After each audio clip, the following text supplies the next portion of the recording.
Vivendo e aprender.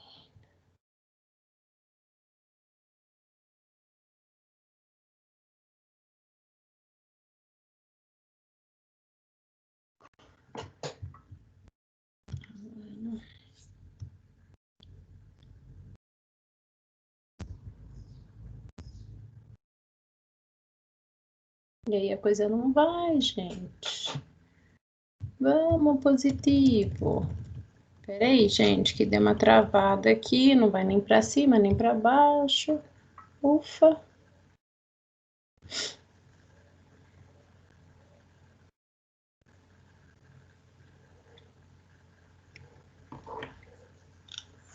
Vocês já fizeram a minha prova? Eu vou fazer hoje. Eu fiz hoje. Já fez, Levi? Já. Deu tudo certo? Eu? Tudo certinho. Vocês vão fazer PBI no simpósio? Sim. Vamos, a gente vai apresentar dia 30. Dia 30? Do que vocês vão falar? Saúde coletiva e mental durante a pandemia. Ah, legal! Um tema bem interessante. Nesse tempo de pandemia, não tá fácil manter a saúde mental e coletiva, né? Como que faz para manter? Qual é a sugestão? Bom, pelo que eu me lembro, eu coloquei lá, que eu escrevi, né? Coloquei que para manter uma saúde mental boa e coletiva bem, você primeiro tem que estar bem com você mesmo. Fazer exercícios, manter a mente boa, tirar 10 minutos do seu dia para você esquecer celular, TV, rádio, qualquer tipo de eletrônico que fique passando informações que muitas vezes o que passa na TV acaba atrapalhando a nossa mente. Então, você tá falando de coisa ruim na TV agora? Exatamente, Sandro. Você sabe que nos últimos dias eu tenho evitado ver muitas coisas na TV, porque a gente vai ficando apavorado, né, com os caminhos e com os rumos que essa sociedade está tomando. Então, eu também tenho evitado de ver várias coisas, assim, que eu acho que é uma maneira de eu me equilibrar mentalmente, mas não tá fácil, não, né? Não, acho que viver, né, nessa condição que a gente vive agora, né, mais isolado, saindo menos de casa. Eu não sei vocês, mas assim, eu tenho saído mais, mas sempre de máscara, sempre usando gel, álcool gel em tudo. Então, assim, você fica com medo de muitas coisas, lugares onde tem muita aglomeração de pessoas, a gente está evitando ir. Então, várias coisas que antes a gente usava para relaxar, né, para dar uma desestressada, a gente não pode mais, né? Então, não está muito fácil, mas eu acho que essa situação da gente limpar a nossa mente, né? Realmente, eu acho que 10 minutos é pouco, acho que mais de 10 minutos, assim, para você só ouvir uma boa música, né? De repente, ler um bom livro, ou não fazer nada, né? Ficar olhando para cima já é o suficiente, assim, acho que ajuda já em alguma coisa, porque não tá muito fácil. Todo mundo vai apresentar ou só alguns? O ideal seria todo mundo. E vocês vão apresentar em inglês ou vão falar em português? Não, em português. Então tá bom. Então vamos lá, gente. Vamos fazer aqui o exercício para a gente também terminar logo com isso. Confira essas imagens de uma ilha dividida entre um país da Oceania e outro país da Ásia. Então, quando a gente pega o continente da Oceania, qual é o país que de um lado é Ásia e do outro é Oceania? É um país que tem dois nomes. Aí já diz aqui, né? Vilarejo de pescadores em Papua Nova Guiné. Grupo artístico com instrumento típico da Indonésia em 2018. A ilha representada na imagem é conhecida por ter a maior biodiversidade, aliás, a maior diversidade de línguas do mundo. São mais de 800 diferentes idiomas. Qual é a ilha que esse país qual é a ilha e que país países dividem esse território? Então, a ilha é Papua Nova Guiné. E ela divide com a Indonésia, né? Então, da Ásia você tem Indonésia e da Oceania, Papua Nova Guiné.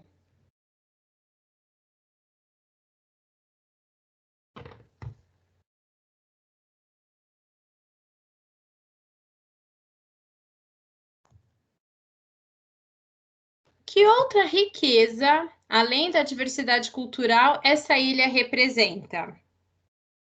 Então, essa ilha ela tem uma rica biodiversidade, né? Você tem uma floresta equatorial lá, belíssima, uma biodiversidade gigantesca.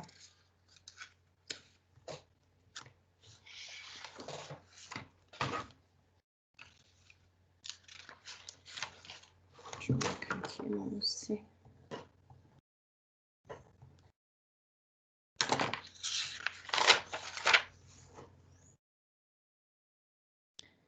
Pode ir para frente?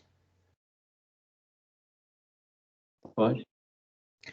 Leia a afirmação no quadro. Um aspecto que se diferencia em relação a diversos países no mundo ocorre na distribuição da população pelo território.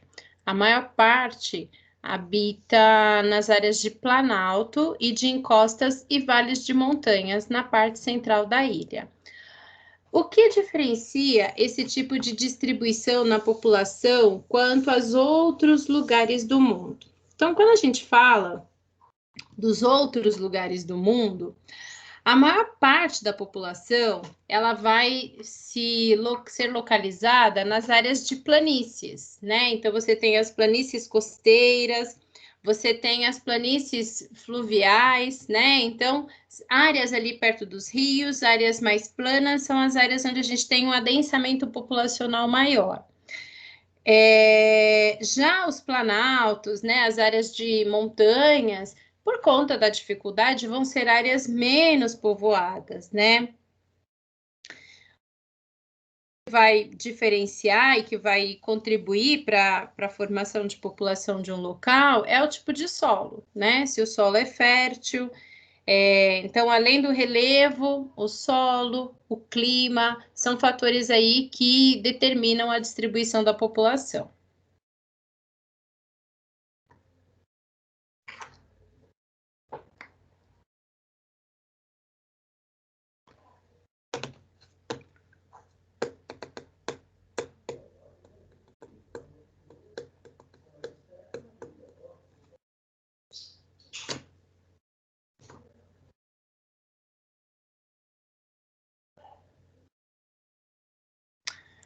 Analise as imagens e o texto no quadro. Então, a gente tem aí a vista aérea de Conor, em Palau, e a gente tem o corais de peixes também em Palau.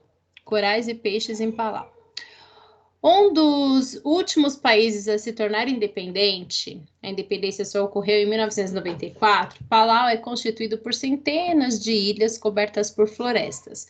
Sua população é de apenas 20 mil habitantes e sua principal riqueza está no mar. A biodiversidade de seus recifes de coral que atrai visitantes de diversas partes do mundo para o país. Consulte no mapa da Oceania e descubra em que região do arquipélago se localiza Palau e escreva o nome dessa região. Palau está na Micronésia, tá?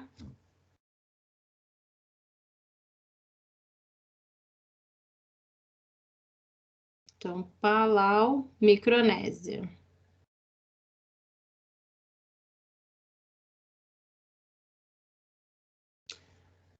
Qual é a importância da preservação da floresta e das águas oceânicas para Palau e em outros arquipélagos? Então, a importância, gente, é que essa biodiversidade ela atrai turistas. É dessa biodiversidade que é extraído pelos moradores, pela população, alimentos, né, para a subsistência da população. Então, é importante preservar para a alimentação e também para a economia.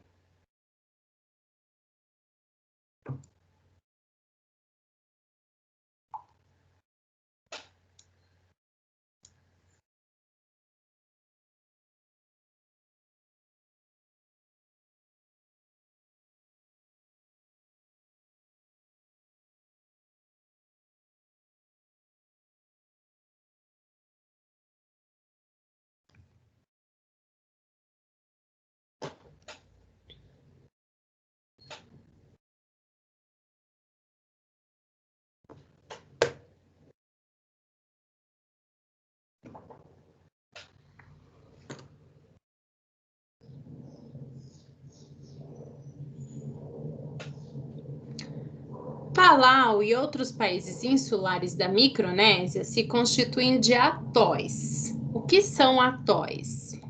Atóis são montanhas vulcânicas que se formam, né? Essa erupção vulcânica, ela se forma no fundo do mar, e aí, com o passar dos milhares e milhares de anos, essa erupção vulcânica consegue atingir o topo da montanha, vai ficar fora do leito oceânico, tá?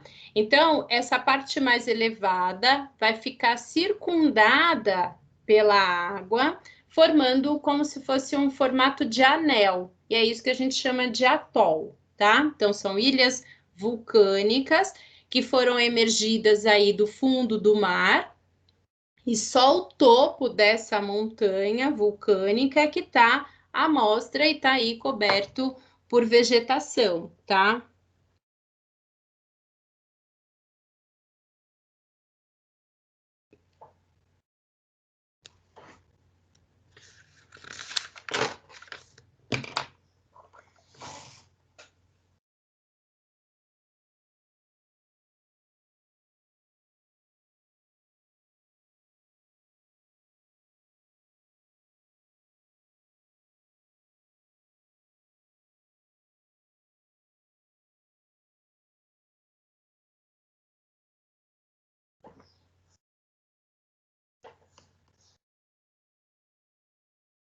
Foi?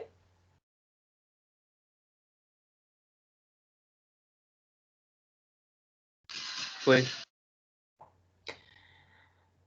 Os ecossistemas das ilhas do Pacífico vêm sendo ameaçados pelas mudanças climáticas. Contudo, durante a Guerra Fria, algumas delas, como o atol dos Biquínis nas Ilhas Marshall, sofreram fortes impactos ambientais, como mostra a primeira imagem a seguir. Então, a gente tem aí o teste de explosão atômica feita pelos Estados Unidos no atol de Bikini em 1946. Vista aérea do atol das Ilhas Marshall em 2018. A respeito do atol de biquínis nas Ilhas Marshall e do conteúdo das imagens, faça o que se pede. Pesquise no mapa político da Oceania a localização das Ilhas Marshall, entre elas o atol de Bikini e a que país pertence, a que conjunto de arquipélago elas são inseridas. Então, elas vão se localizar na Micronésia, né? Tanto o atol de Bikini quanto das Ilhas Marshall, elas estão na Micronésia e ambas pertencem aos Estados Unidos.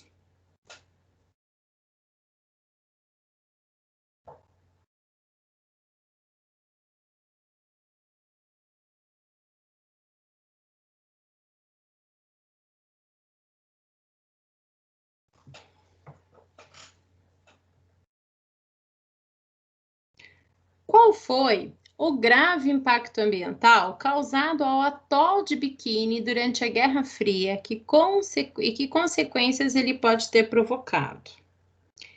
Então, foram feitos testes nucleares aí, né? Então, um grave impacto ambiental é que você tem a contaminação causada pela radiação dessas dezenas de bombas que foram lançadas. A vida marinha foi afetada, né, de certa forma, e alguns locais ficaram dezenas de anos aí, né, décadas, sem ser ocupados. Existe também a incidência de cânceres, né? Então, grande parte da população que vive nas ilhas próximas apresentam grandes concentrações de população com cânceres, que se justifica, né, devido à radiação dessas bombas nucleares.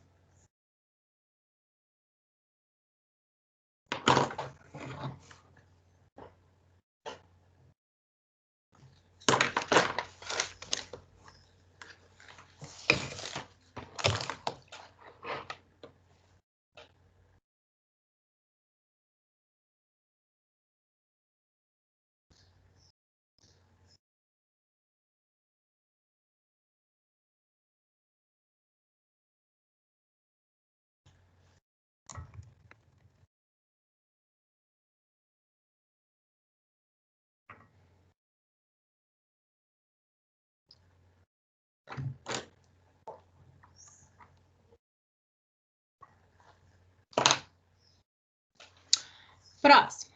Como se dá atualmente a relação entre os remanescentes aborígenes e a sociedade moderna na Austrália?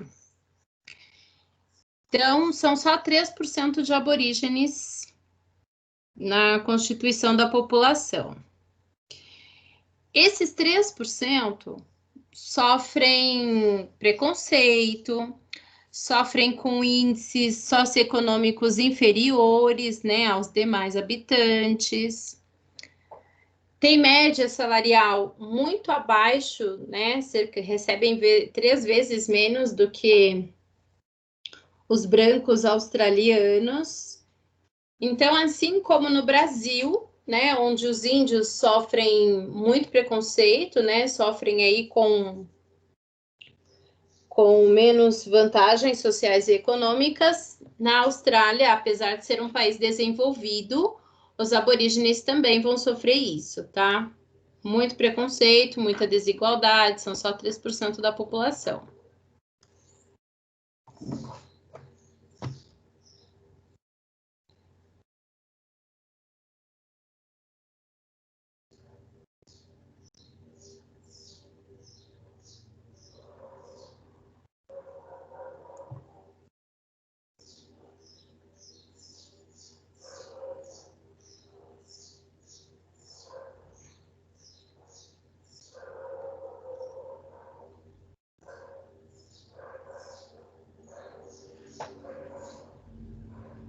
Foi?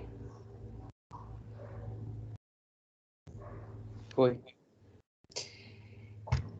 Imagine que ao assistir uma competição na próxima edição dos Jogos Olímpicos, você se depara com uma exibição de uma dança típica guerreira feita pelos atletas, conforme mostra a imagem.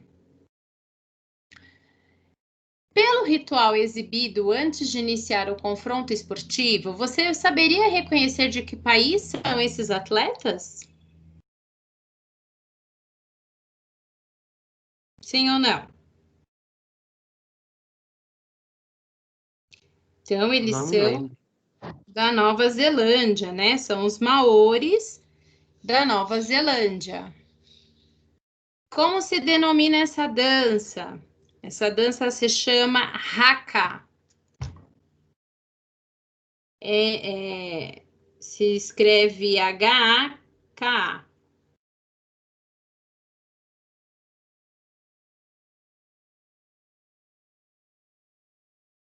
Haka. Então, são dos maores, né? Que é um povo aborígene lá da Nova Zelândia.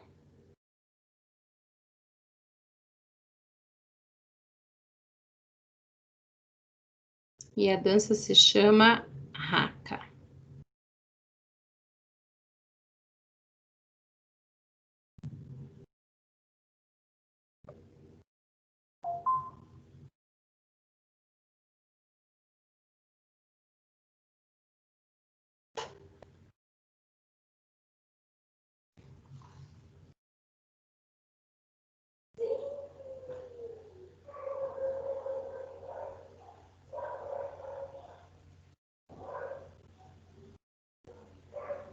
Certo?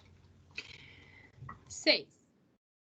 Escreva nas linhas abaixo ao menos uma característica de cada um dos 3 maiores países da Oceania. Escreva o nome dos 3 conjuntos de países insulares da Oceania. Então, os 3 conjuntos de países, vocês já se lembram que são Melanésia, Micronésia e a Polinésia. Então, os 3 conjuntos, Melanésia, Micronésia e Polinésia. E os 3 maiores países são a Austrália, a Nova Zelândia e a Papua Nova Guiné. Austrália e Nova Zelândia são países desenvolvidos. A Papua Nova Guiné também, ela entra como uma das maiores economias da Oceania. Então, são países mais desenvolvidos. São países que apresentam os melhores indicadores sociais e econômicos da Oceania.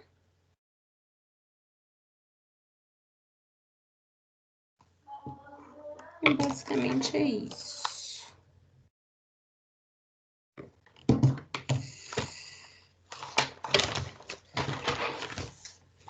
Bom, nono C, com isso, finalizamos aí os nossos conteúdos e a correção dos cadernos, do caderno de atividades e da apostila de vocês, tá? Eu vou só pegar aqui um negócio para eu passar para vocês, para a gente poder fechar aqui, tá? Só um minutinho, por favor. Agora eu era herói.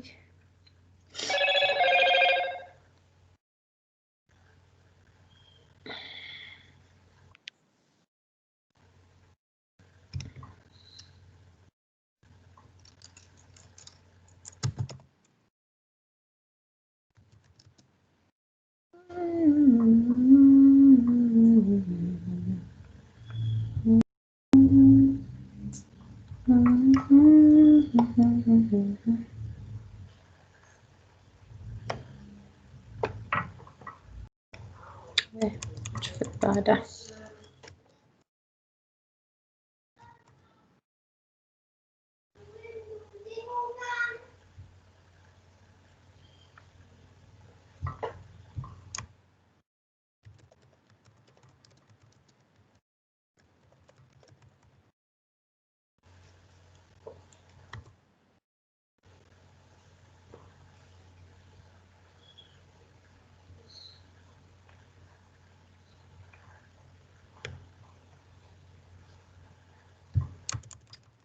Não tô achando.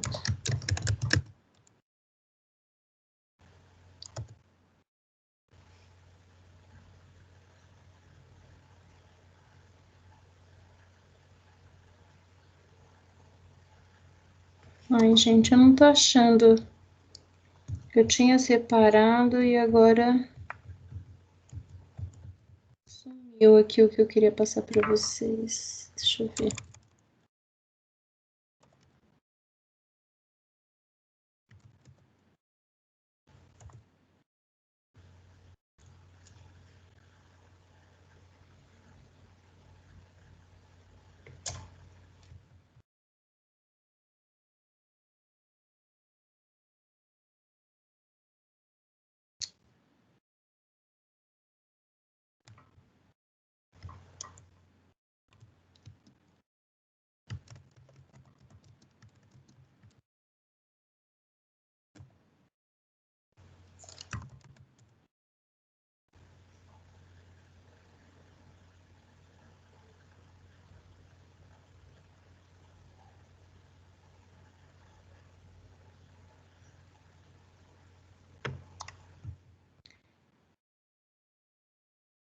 Ó, eu vou pôr um videozinho aqui para vocês de um programa chamado Matéria de Capa. Não sei se vocês já assistiram.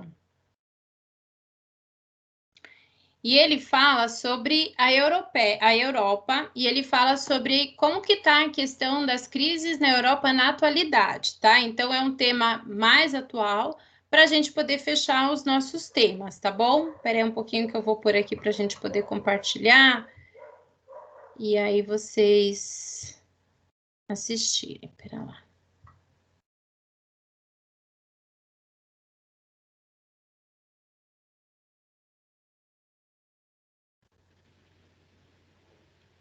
Tá compartilhando aqui com vocês? Tá sim.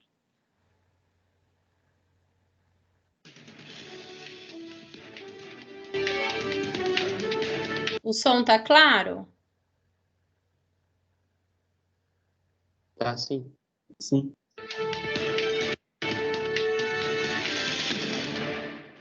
Países cheios de dívidas, cortando pensões de aposentados para tentar equilibrar as finanças. O desemprego batendo recordes, governos caindo ou perdendo popularidade. E um bloco que já foi considerado exemplo de superação de problemas políticos e econômicos, como a União Europeia, ameaçado de desmoronar.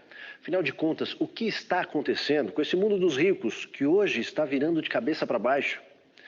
A turbulência que sacode a Europa e ameaça contaminar os demais países, inclusive o Brasil, é o tema desta edição do Matéria de Capa.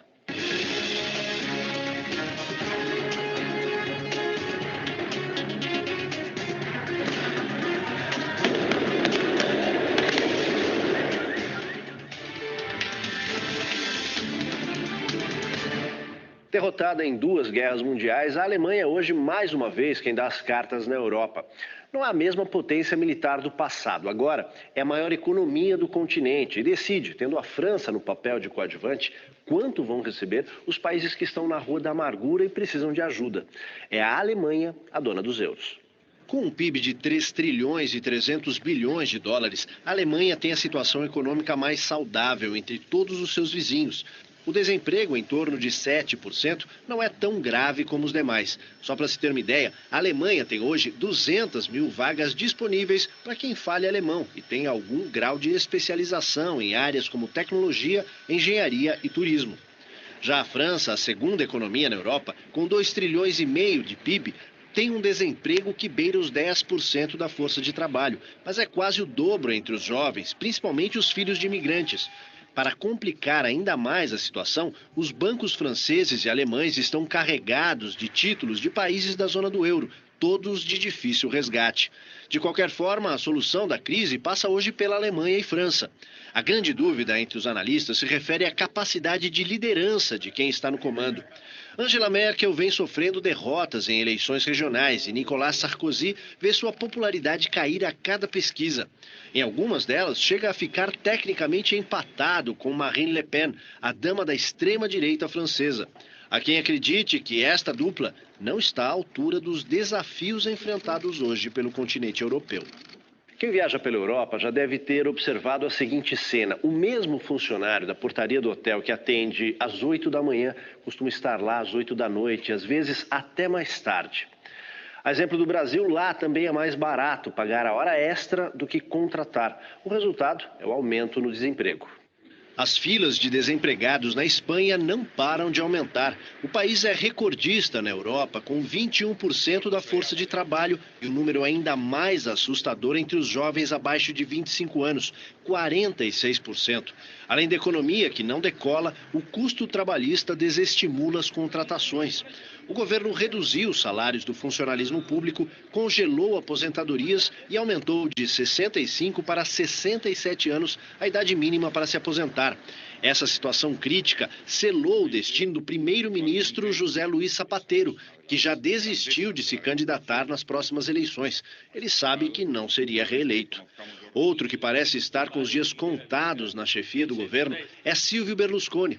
O eleitorado italiano até que assimilou os escândalos dele, com o envolvimento com prostituição de menores, mas não o perdoa pelo pacote de austeridade que cortou os salários e aposentadorias e aumentou impostos. Nas ruas, as pessoas protestam contra o pacote de contenção de gastos no valor de 54 bilhões de euros aprovado pelo parlamento.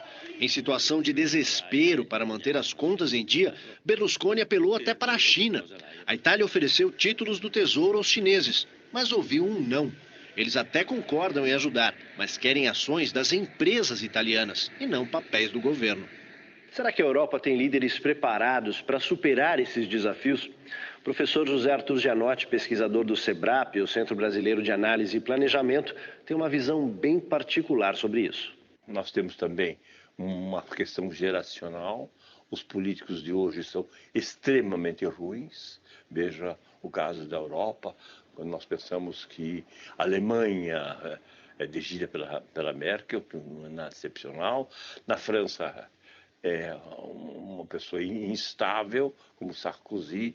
Na Itália, um palhaço, como Berlusconi, e assim por diante.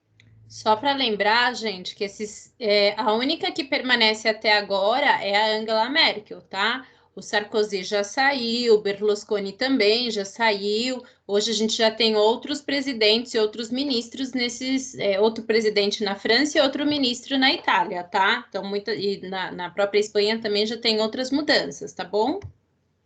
Então, nós não sabemos como é que esse pessoal será capaz de construir uma nova Europa.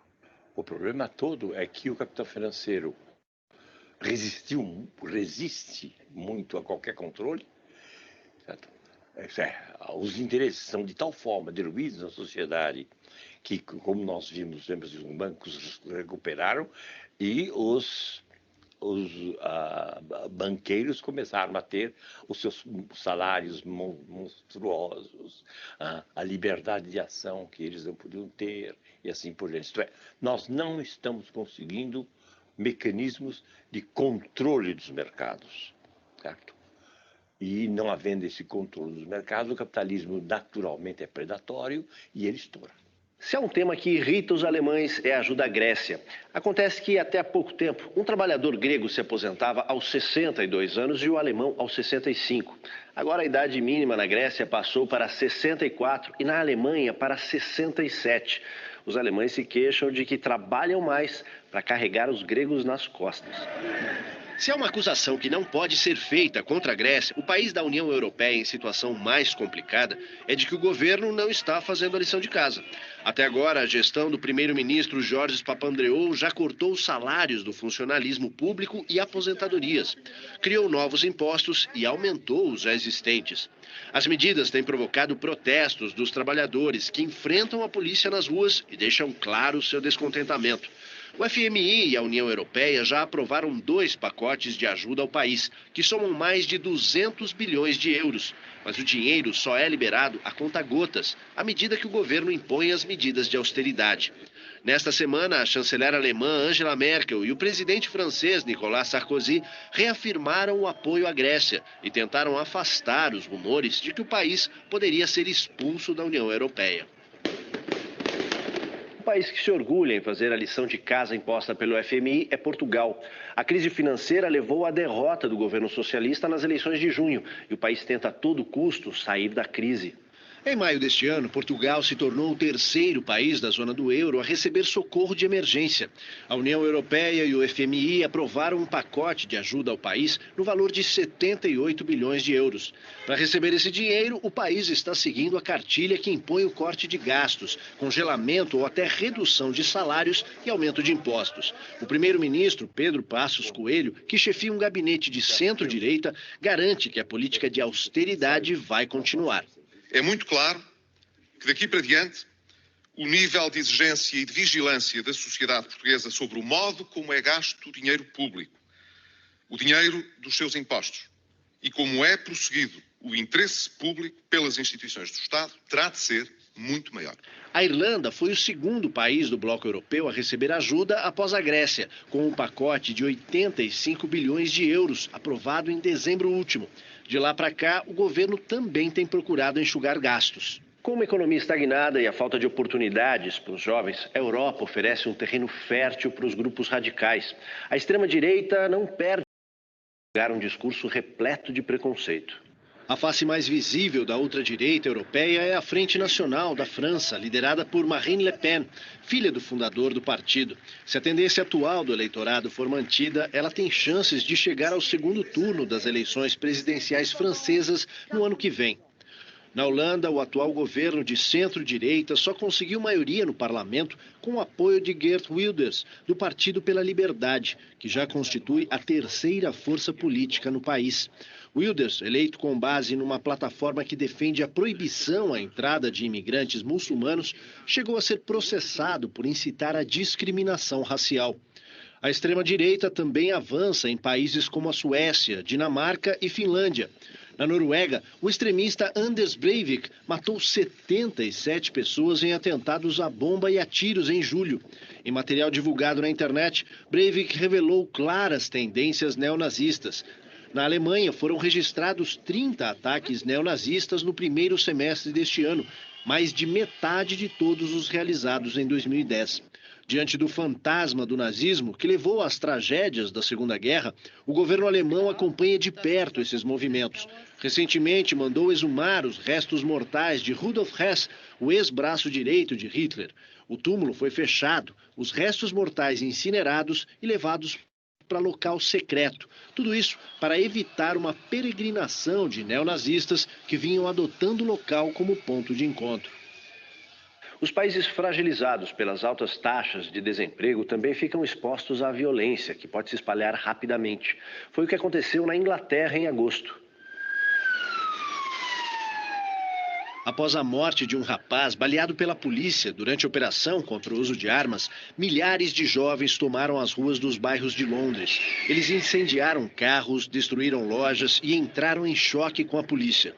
Autoridades britânicas admitiram que o desemprego, em torno de 8% na Inglaterra, foi uma das causas que levaram à revolta, além da morte do rapaz durante a operação policial.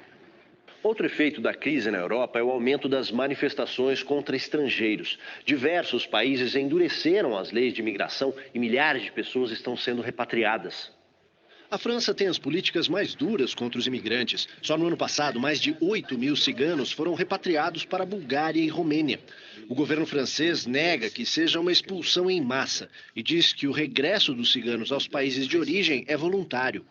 Os episódios de perseguição aos imigrantes já causaram distúrbios em território francês. Em 2005, imigrantes de ex-colônias francesas na África iniciaram uma revolta que se espalhou pela periferia de Paris e cidades próximas. Durante os conflitos com a polícia, que duraram 19 dias, 9.000 carros foram incendiados e perto de 3.000 jovens foram presos. Na Itália, a imigração ilegal se tornou crime punido com multa de até 10.000 euros. Quem estiver em situação irregular pode ficar detido por até 6 meses antes de ser repatriado. A Dinamarca passou a controlar suas fronteiras e se tornou o primeiro país a romper com o Acordo de Schengen, que permite a livre circulação de pessoas entre 30 países da Europa. No próximo bloco, a crise embaralha o discurso das autoridades que dizem uma coisa num dia e outra no dia seguinte. E mais, é hora de lembrar que a economia não é uma ciência exata e fazer previsões nessa área é sempre arriscado. A gente volta já.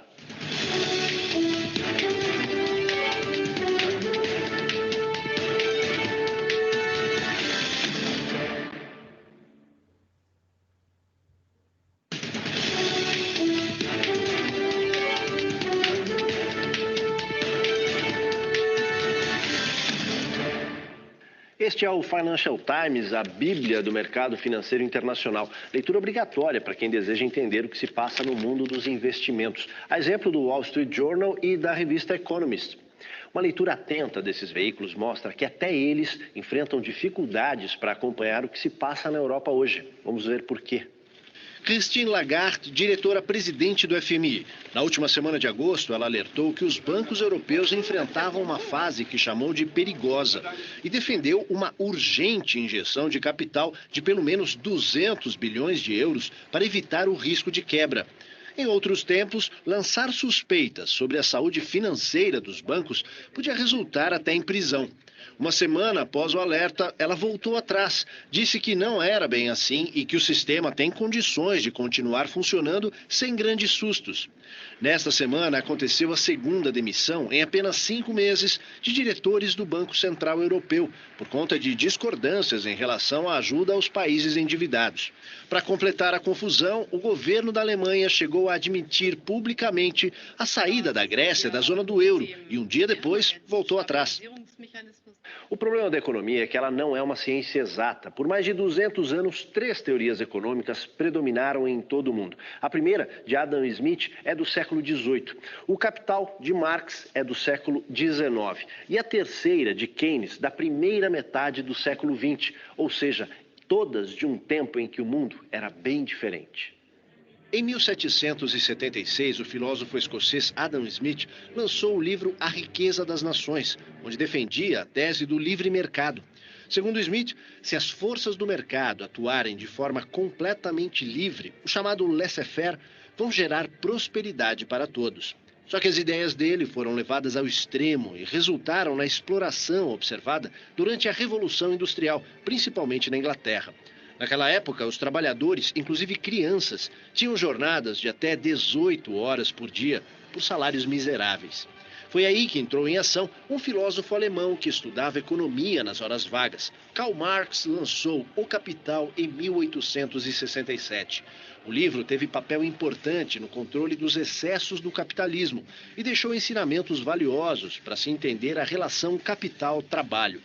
Só que o capital é da segunda metade do século XIX. De lá para cá, o mundo mudou muito. A automação, as linhas de montagem e mais tarde a globalização transformaram a indústria, o comércio e a agricultura. Sem falar no avanço do mercado financeiro como gerador de recursos pelas bolsas de valores. Em 1929, mais uma vez, os excessos do capitalismo colocaram o sistema em xeque. Aparece então, em 1936, uma nova receita. O economista inglês John Maynard Keynes propõe a atuação do Estado como agente propulsor do desenvolvimento, investindo para gerar empregos. A fórmula deu certo nos Estados Unidos, Europa Ocidental e Japão. Só que no mundo atual, os países endividados não têm meios para investir. É aí que a teoria se distancia da prática. Afinal de contas, o que essas teorias têm a ver com o que a Europa vive hoje? O professor José Arthur Janotti, pesquisador do SEBRAP, o Centro Brasileiro de Análise e Planejamento, nos ajuda a entender isso e, no final, faz um alerta. A crise econômica não é a única nem a mais grave que vivemos hoje.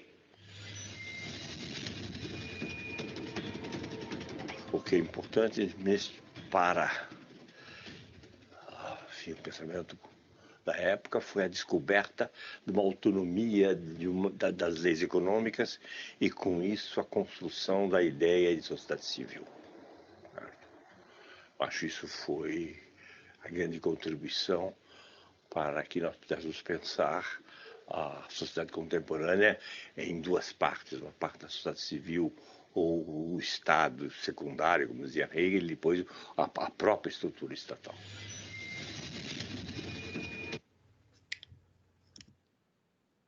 Pessoal, estão aí ainda? Estamos. Estou aqui. Então, ó, eu passei esse vídeo para vocês. Se vocês quiserem, ele está disponível no YouTube. Dá para vocês verem na íntegra. Que ele mostra. Eu não achei coisas da Oceania para trazer para vocês sobre esses aspectos, mas ele mostra um dos continentes que nós estudamos. Como que é a situação, né? Como é a realidade, como vivem os europeus, os desafios que eles também enfrentam por lá, até para que a gente também entenda que não existem coisas que não acontecem somente aqui, né? Elas acontecem, infelizmente, no mundo como um todo, e a gente tem aí um desafio grande de tentar fazer com que esse planeta seja melhor, né? Mais sustentável para gerações que virão. Então, achei interessante trazer isso para vocês, para ilustrar, né, um pouco de tudo aquilo que a gente viu em termos econômicos, sociais, em termos... Ele abrange, né, muitos temas ali, falando também da questão da xenofobia, né, de todo o nacionalismo que vem aumentando na Europa, não só na Europa, infelizmente, mas em todo o planeta. E acho que isso dá para fechar um pouco mais o conteúdo que a gente viu, tá? Então, eu paro por aqui. O meu conteúdo com vocês, ele acabou, mas amanhã, se vocês quiserem entrar na aula para a gente bater um papo, vocês são bem-vindos. Eu vou estar na aula normalmente, tá bom? Mas o nosso conteúdo finaliza por aqui, tá bom? Eu paro aqui e a gente se encontra nos próximos dias, tá bom, nono ano? Um beijo e obrigada pela presença de vocês aqui na aula, tá? Fiquem com Deus. Tchau, até mais. Tchau.